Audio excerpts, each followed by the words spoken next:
শুরুতে আমার বাড়ির বীজ তো বাড়ির চারা ছিল, আমার চারা কিনা লাগে নাই, আর চাষ দিয়েছি, কীটনাশক দিয়েছি। আমার এখানে খরচ হয়তো 1000-5 মতো খরচ হয়েছে।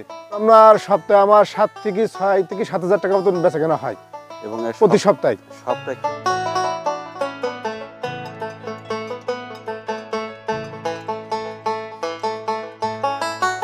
সুপ্রিয় দর্শক, আসসালামু আলাইকুম। আমরা এখন আছি সাতক্ষীরা জেলার পাটগ্রাম থানার ধানদিয়া গ্রাম।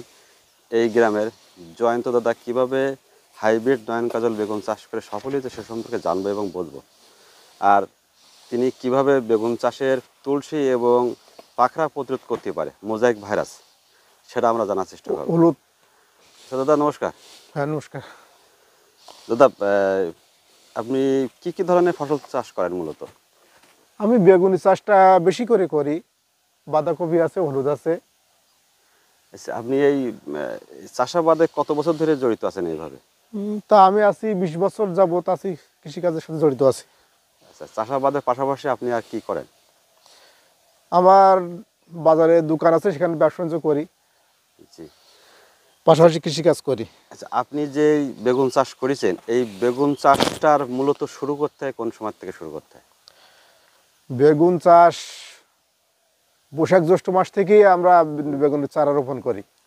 জি, এই একটা চারা লাগানোর কতদিনের মাথায় এটা ফলটা পাওয়া যায়? 60 থেকে 65 দিনের পর থেকেই ফল পাওয়া যায়। আচ্ছা, যখন একটা চারা লাগানো হয়, চারা লাগানো থেকে 60 দিনের মধ্যে কি কি সমস্যার সম্মুখীন হন আপনি? প্রথম পর্যায়ে তেমন কোনো সমস্যা হয় না, পরবর্তী থেকে আপনার পোকের আক্রমণ হয়। জি, পোকা বলতে কি? ডোকা ছিদ্রকারী হ্যাঁ, পোকা? ডোকা ছিদ্রকারী পোকা। এই ডোকা ছিদ্রকারী পোকা আপনি কিভাবে দমন করেন? প্রথম পর্যায়ে আমরা স্বাভাবিক কীটনাশক দিয়ে ব্যবহার করি। জি, তারপরে ফলন আসার পরে জি, আমরা তখন মনে করেন যে পর্যাপ্ত যে ওষুধ কীটনাশকের প্রয়োজন পড়ে সেগুলো আমরা ব্যবহার করলে আস্তে আস্তে পোকা ছাড়িয়ে যায়। আচ্ছা, আপনি মূলত কোন ধরনের কীটনাশক ব্যবহার করেন? বেশি ডোকা ছিদ্রকারী পোকা যখন ফলটা শুরু হয় তখন? আমরা যখন মারাত্মক পর্যায়ে যাই ডোকা ছিদ্রকারী, তখন সিনজেন্টার ওষুধ আছে, যেমন ইনসিপিও, তারপর ভিত্তাকো, ডেনিভিট, আর অন্য ওষুধ আছে, সুরেট মানিক, রিপকট ইত্যাদি ইত্যাদি ব্যবহার করি। জি, এই যে আপনার বেগুন চাষের মূলত সমস্যাগুলো কি কি থাকে? বেগুন চাষের প্রথমত তুলসী রোগ, এবং এবছর সবচেয়ে বড় একটা রোগ তৈরি হয়েছে মানুষের সবার, হলুদ মোজাইক রোগ, মানে গাছ হলুদ পাকড় হয়ে যায়। পাকড় হয়ে যায়, হ্যাঁ। যে আমরাও এটা প্রতি কৃষক থেকে শুনছিলাম যে বেগুন গাছ পাকড়ে যাচ্ছে, যে আস্তে আস্তে ওর কার্যক্ষমতা নষ্ট হয়ে যাচ্ছে। হ্যাঁ হ্যাঁ, ও হলুদ মোজাইক রোগ হলে আপনার ফসল শতকরা 100% পর্যন্ত কমে যায়। জি, আপনার জমিতে দেখছি 5 শতক জমিতে কোনো হলুদ মোজাইক রোগ দেখছি না, এটা আমার না, এবার আমার এটা হয় নাই। প্রতিরোধ করলেন কিভাবে, মানে কিভাবে শুরু এই যে হলুদ মোজাইক রোগটা যে আপনার নাই, এটা কিভাবে আপনি করতে পারলেন? হলুদ মোজাইক রোগ মূলত জমিতে যদি আপনার ম্যাগনেসিয়ামের ঘাটতি পড়ে তখন হলুদ মোজাইক রোগের প্রভাব পড়ে। জি, তো সেগুলো আমি আর কি কি কারণে এই হলুদ মোজাইক হতে পারে বলে মানে আপনার ধারণা? জমি যদি বারবার একই ফসল চাষ করা হয় সেক্ষেত্রে জমির গুণগত মান হারায় যায়। মানে একই জমিতে বারবার ওই বেগুন চাষ করা যাবে না না, জি, মাটি পরিবর্তন করে সেখানে চাষ করতে হবে। আচ্ছা, এই হলুদ মোজাইক রোগের জাত নির্বাচনটা কি গুরুত্ব আছে? হ্যাঁ অবশ্যই অবশ্যই। আপনি যে বেগুনি চাষ করছেন এটা কি জাতের বেগুন? এটা আমি হাইব্রিড নয়ন কাজল বেগুন চাষ করেছি। জি, এই বেগুনটার মানে উৎপাদন কত মাস ধরে চলে এটা? এটা আপনার 8 থেকে 10 মাস পর্যন্ত উৎপাদন করা যায়, 10 মাস ফলন পাওয়া যায়। এই হাইব্রিড নয়ন জাতের আর কি কি বৈশিষ্ট্য আছে যেটা আপনি চাষাবাদ করে বুঝলেন?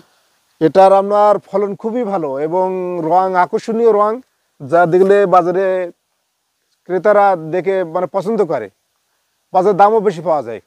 বাজার ছাড়া অন্য অন্য বেগুন থেকে এই বেগুনি জাতের মানে বাজার দাম কত পার্থক্য থাকে, মানে কত বেশি পান? এটা আপনার এখন বর্তমান সময় বাজার 80 থেকে 90 টাকা কেজি দরে পাইকারি বিক্রি হচ্ছে, যা খুব ভালো। আপনি এই কতদিন অন্তর অন্তর এই বেগুনটা আপনি তোলেন? আমি সপ্তাহে 2 বার বেগুন উঠাই। জি, আজকে কতটা বেগুন উঠবে বলে আপনি? আমার এখান থেকে আজকে 5 শতক জমিতে 70 থেকে 80 কেজি বেগুন ওঠাতে পারবো আজকের। 90 টাকা করে কেজি বিক্রি আর হয়। 90 টাকা কেজি দর। এখন এক মন কত টাকা করে আসতেছে? এখন এক মন আসতেছে 90 টাকার কেজি হলে আপনার 3600 টাকা মন আসতেছে। সপ্তাহে এবার দুইবার পাচ্ছেন। হ্যাঁ, তাহলে আমরা সপ্তাহে আমরা 3 থেকে 3.5 মন বেগুন উঠাতে পারতেছি আমি জি, প্রতি সপ্তাহে। তো প্রতি সপ্তাহে কত টাকা ইনকাম হচ্ছে? ভালো দিলে ভালো হচ্ছে, তো লাভজনক ফসল ভালো আছে। দাদা, বেগুন চাষের শুরুতে কতটুকু জমিতে চাষ দিতে হয়, মানে চাষ কয়টা চাষ দিলে ভালো হয়? জমিতে যত চাষ করে মাটি ভালো চাষ করা যাবে তত ফসলের জন্য ভালো হবে। তো আমরা সর্বনিম্ন না হলেও 3 থেকে 4টা চাষ দিয়ে থাকি আমরা। চাষের সময় আপনি কি কি সার প্রয়োগ করেন? চাষের সময় আমরা জৈব সার যেমন গোবর সার প্রয়োগ করি, পাশে খোল প্রয়োগ করি, আর রাসায়নিক সার বলেন ফসফেট, পটাশ, ইউরিয়া এগুলো ব্যবহার করে থাকি। বেগুন গাছ লাগানোর সময় এই যে বেড নির্বাচন আর এই এবং লম্বায় কয়েক অন্তর গাছ রাখেন? আমরা এখন প্রস্থ রাখি আপনার প্রস্থ 3 হাত 3 হাত। এবং দৈর্ঘ্য 1 হাত পর্যন্ত করে রাখি, দিয়ে চারা বসাই। জি, আচ্ছা, আপনি বেগুন তোলার সময় দেখতে পাচ্ছি যে এই যে বেগুনের উপর পলিথন জড়ানো আছে, হ্যাঁ। পলিথনটা আপনি কেন দেন? পলিথিন বাঁধিয়ে রাখি আমরা পাখির জন্য, পাখির উপদ্রব থেকে রক্ষা পাওয়ার জন্য। ফল ছিদ্র করে ফল খেয়ে নেয়, এবার পলিথিন বেঁধে রাখি। আর কি কি উপকার হয় এটা এখান থেকে? পলিথিন বাঁধায় একমাত্র পাখির থেকে উপদ্রব থেকে রক্ষা পাওয়া যায়, তাছাড়া অন্য কোনো ওতে উপকার পাওয়া যায় না। যে আপনারা এই যে যে বেগুনটা যে লাগাইছেন এর হ্যাঁ। কিভাবে, মানে জাত কিভাবে নির্ণয় করেন বা জাত কিভাবে রাখেন? জাত আমরা এই গাছ থেকে শেষ পর্যায়ে আমরা বীজ রেখে দিই। বীজ পেকে গেলে ওটা সংগ্রহ করে রেখে দিয়ে আমরা বীজ তৈরি করে পরবর্তীতে যখন আবার রোপণের বীজতলা তৈরি করার প্রয়োজন হয় সেখান থেকে বীজতলা তৈরি করি, এই আর কি। একটা মানুষ যখন বেগুন চাষ শুরু করবে তখন তার বিঘা প্রতি তার মানে কেমন খরচ শুরু হয়, কেমন হয়? বিঘা প্রতি বলতেই বোঝে, মনে করেন বেগুন প্রথম পর্যায়ে একটু খরচ হয়, তবে একবার ফলন আসে যাওয়ার পরে খরচ তার কমে যায়, তখন তার থেকে পয়সা বেরোয়, খরচ কমে আপনি যায়। কতটুকু জমিতে বেগুন চাষ করেছেন? আমি এই 5 শতক জমিতে চাষ করেছি। 5 শতক জমিতে বেগুন চাষ শুরুতে খরচ কত টাকা ছিল? শুরুতে আমার বাড়ির বীজ, তো বাড়ির চারা ছিল, আমার চারা কিনা লাগে নাই, আর চাষ দিয়েছি, কীটনাশক দিয়েছি, আমার এখানে খরচ হয়তো 1005 মতো খরচ হয়েছে। এখন তো ফুল ধরন, হ্যাঁ, সপ্তাহে কত টাকা বিক্রি করছে? এখন আপনার সপ্তাহে আমার 7 থেকে 7,000 টাকা মতন বেচা কেনা হয় এবং প্রতি সপ্তাহে। সপ্তাহে কীটনাশক বাবদ কেমন টাকা খরচ হচ্ছে? কীটনাশক বাবদে আমার 5 থেকে 600 টাকা খরচ প্রতি সপ্তাহে। 600 টাকা বিক্রিতে কত টাকা ইনকাম করছেন? 6 থেকে 7,000 টাকা প্রতি মাসে আমার ইনকাম হয়, প্রতি সপ্তাহে ইনকাম হয়।